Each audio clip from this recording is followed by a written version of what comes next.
Selamat datang di Kisah Inspirasi. Hari ini kita akan belajar tentang seberapa kuat pikiran Anda. Sekarang mari kita mulai. Inilah seberapa kuat pikiran Anda. Kekuatan pikiran Anda dapat berfungsi sebagai obat atau racun tergantung pada informasi yang dibawanya. Pikiran Anda seperti kontrak dengan realitas sekitar dan seluruh alam semesta.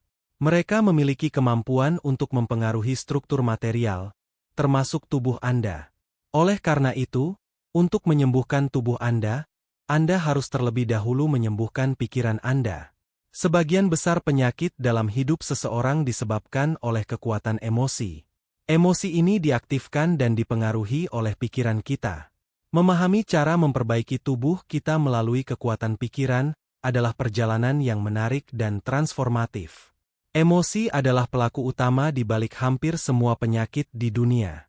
Menariknya, emosi juga memiliki potensi untuk menyembuhkan penyakit sepenuhnya.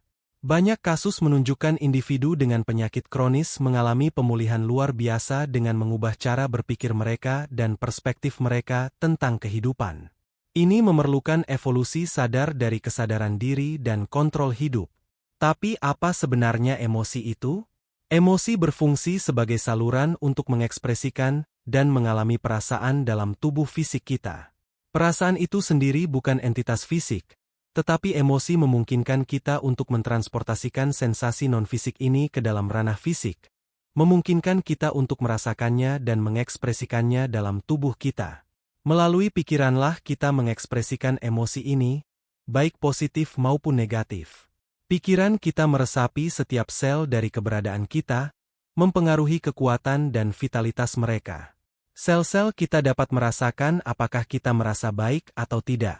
Berdasarkan persepsi itu, mereka menjadi lemah atau kuat. Misalnya, jika Anda sering mengkritik orang lain, itu mencerminkan kemarahan yang mendasarinya dalam diri Anda. Pikiran bawah sadar kita menyerap semua pikiran ini, mengumpulkan sejumlah besar pikiran yang mungkin tidak kita sadari secara sadar. Ketika Anda terus-menerus mengalami stres berlebihan, kemarahan, atau mengejek orang lain, semua emosi negatif yang terkumpul ini dapat menyebabkan konflik mendalam dalam diri Anda. Ini pada gilirannya melemahkan sel-sel Anda dan membuat Anda rentan terhadap berbagai penyakit mulai dari yang paling ringan hingga yang paling kronis. Sebagai makhluk energetik, kita terdiri dari energi seperti segala sesuatu di alam semesta. Tubuh fisik kita ada dalam lautan energi yang konstan dan melalui pikiran kita serta getaran yang mereka pancarkan, kita memiliki kekuatan untuk mempengaruhi energi di dalam diri kita. Koneksi mendalam antara pikiran, emosi, dan tubuh kita memungkinkan kita untuk memanifestasikan penyakit atau memfasilitasi penyembuhan. Emosi seperti ketakutan, rasa bersalah, malu, dan kemarahan memancarkan getaran rendah yang dapat mengganggu aliran energi yang harmonis di dalam diri kita. Ketika emosi ini muncul hanya untuk jangka waktu singkat, tingkat energi kita secara alami menyeimbangkan diri. Namun, jika kita terus-menerus tinggal dalam kondisi getaran rendah ini untuk jangka waktu yang lama, kita akhirnya menguras cadangan energi kita, yang pada akhirnya membuka jalan bagi munculnya penyakit. Kita semua pada dasarnya adalah makhluk ilahi yang menghuni tubuh manusia, yang berfungsi sebagai wadah bagi roh hidup kita. Masing-masing dari kita membawa esensi ketuhanan di dalam, memancarkan energi. Ketika kita terlibat dalam penilaian diri atau menilai orang lain di dunia sekitar kita, memegang label negatif atau mendorong pengalaman tertentu, kita mengurangi energi dalam diri kita. Penurunan energi ini terjadi bukan hanya karena konflik itu sendiri, tetapi sebagai konsekuensi dari penilaian diri kita yang terjadi setelahnya dan beban hati nurani yang menyertainya. Disinilah letak kunci penting. Bukan tindakan kita saja yang menentukan kesejahteraan kita, melainkan pikiran yang mengikuti tindakan tersebut. Pikiran yang kita miliki setelah melakukan perilaku negatif sangat penting. Misalnya, ketika kita melakukan sesuatu yang kita anggap salah, dan setelah itu kita berulang kali mengulang memori tersebut, merasakan rasa malu, bersalah, dan frustrasi, kita secara tidak sengaja memasuki siklus dramatis. Pemutaran mental berulang ini menguras cadangan energi kita lebih jauh.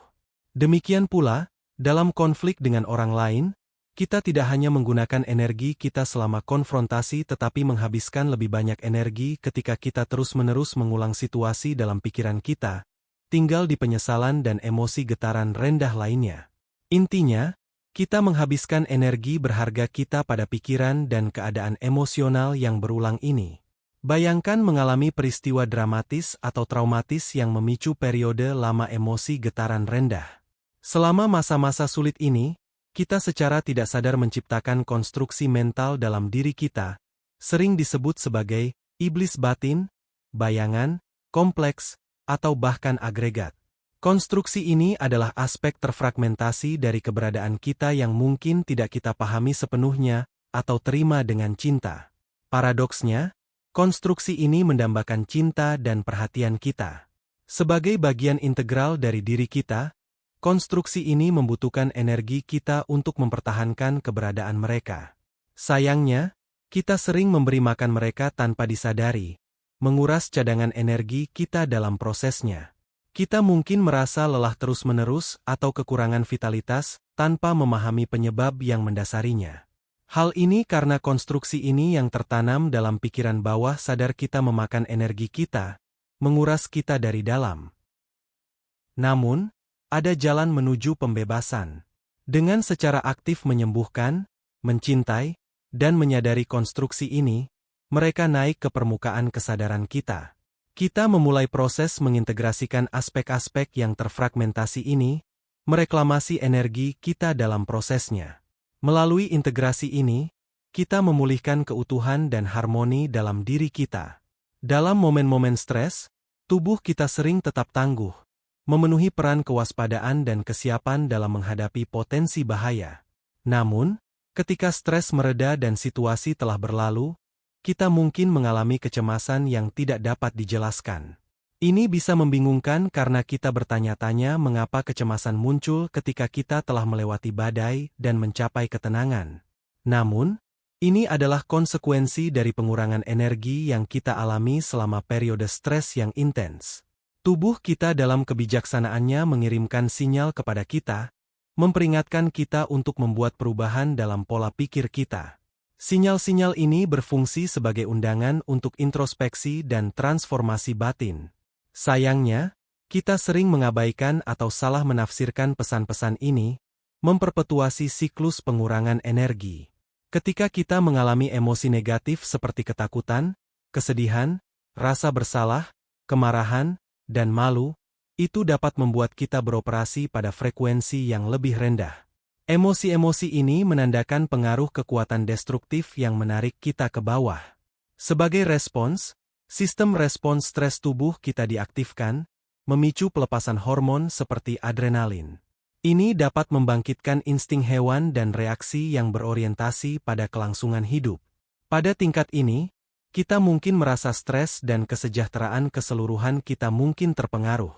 Penting untuk dicatat bahwa paparan yang berkepanjangan terhadap emosi negatif ini dapat mengganggu sistem meridian kita dan membuat tubuh kita lebih rentan terhadap penyakit.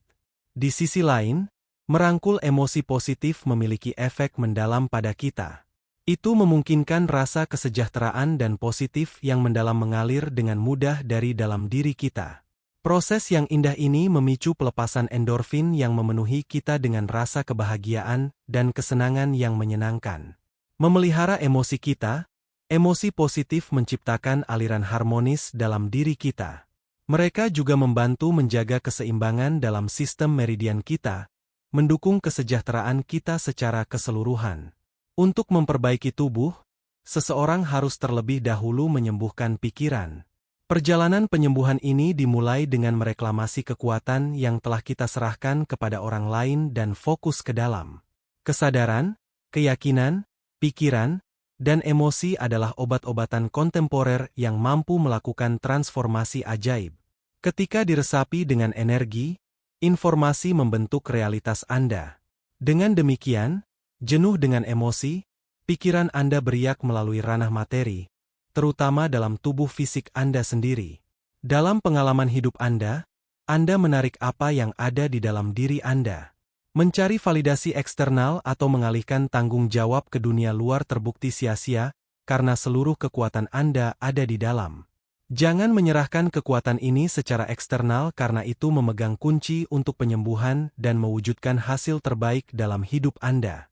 Realitas Anda yang melimpah dengan kelimpahan, kesehatan, dan cinta. Kekuatan ini berada jauh di dalam diri Anda. Sebuah studi menarik yang dilakukan oleh Dr. Ellen Langer pada tahun 1981 melibatkan sekelompok orang berusia 70 tahun yang dikirim ke lokasi di New Hampshire. Lingkungan tersebut dirancang menyerupai setting akademis mereka dari tahun 1950-an. Lengkap dengan TV hitam putih, poster, perabotan, pakaian, dan biografi yang mengingatkan pada hari-hari mereka sebagai siswa. Terbenam dalam suasana yang dipersiapkan dengan cermat ini selama 5 hari, para peserta berbicara dan bertindak seolah-olah mereka telah melakukan perjalanan kembali ke masa lalu dan menjadi lebih muda. Yang menarik, setelah keluar dari lingkungan tersebut, ditemukan bahwa mereka mengalami peremajaan selama 10 tahun.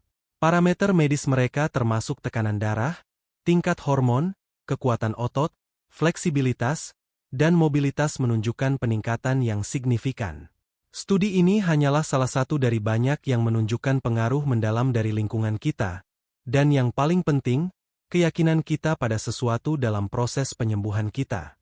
Dalam ranah fisika kuantum, kita menemukan bahwa realitas kita, termasuk materi, berkolaborasi dengan kesadaran pengamat. Pikiran kita dibentuk oleh berbagai pengalaman yang kita temui sepanjang hidup. Namun, keindahan keberadaan manusia terletak pada kemampuan kita untuk mempengaruhi realitas melalui kehendak, imajinasi, dan sikap kita terlepas dari pengalaman hidup kita. Penyakit adalah manifestasi dari kesadaran kita yang memanggil kita untuk memperhatikan sesuatu yang membutuhkan perhatian dan usaha kita. Kita harus menerima penyakit sebagai pelajaran berharga yang muncul dalam hidup kita, membimbing kita menuju penyembuhan dan pertumbuhan batin kita. Hai, terima kasih telah menonton kisah inspirasi, dan pastikan untuk subscribe untuk mendapat notifikasi video terbaru dari kami.